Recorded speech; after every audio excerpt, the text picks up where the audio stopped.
মই লবিন দাস বহুদিনৰ মূৰত এইবাৰ ৱেব ছিৰিজ এটা কৰিবলৈ লৈছোঁ। তাৰ নাম হ'ল জিন্দাবাদ।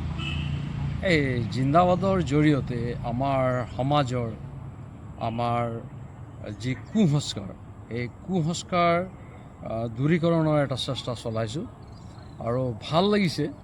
এইখনত আমাৰ পুৰণি সকলো শিল্পীয়ে আমি একেলগে কাম কৰি যাওঁ।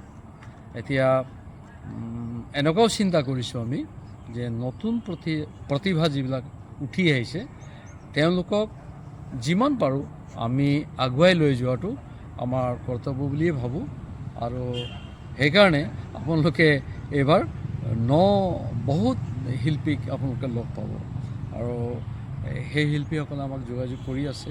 এতিয়ালৈকে যাক যাক পাইছোঁ মনটো খুব ভাল লাগিছে আৰু হয়তো মই ভাবি থকাতকৈ আৰু বহু নতুন শিল্পী ইয়াত জইন কৰিব খুব সোনকালে মানে এই বছৰতে আপোনালোকে চাবলৈ পাব জিন্দাবাদ ৱেব ছিৰিজ। S2C প্ৰডাকশ্যনৰ যি জিন্দাবাদ, এই জিন্দাবাদত আপোনালোকে যিবিলাক নতুন ল'ৰা ছোৱালী আছে তেওঁলোকে যাৰ অভিনয় কৰাৰ মন আছে তেওঁলোকে ইচ্ছা কৰিলে যোগাযোগ কৰিব পাৰে। আৰু বিশেষকৈ দিলীপ ৰাজগড় তেখেতে ইয়াৰ গোটেই কামখিনি তেখেতে চলাই আছে।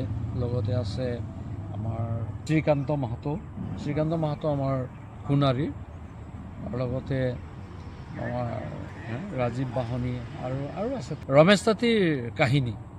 গতিকে নিশ্চয় আপোনালোকে অলপ হেৰি কৰক, যোগাযোগ কৰক।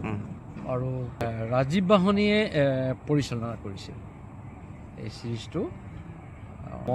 মই সম্পূৰ্ণ আশাবাদী আপোনালোকে এই ছিৰিজটো আঁকোৱালি ল'ব আৰু সকলোৱে চাব, সকলোৱে নতুনকৈ উঠি অহা চামক মৰম দিব, আগুৱাই যাবলৈ প্ৰেৰণা দিব, এই মই কামনা কৰিলোঁ। ধন্যবাদ।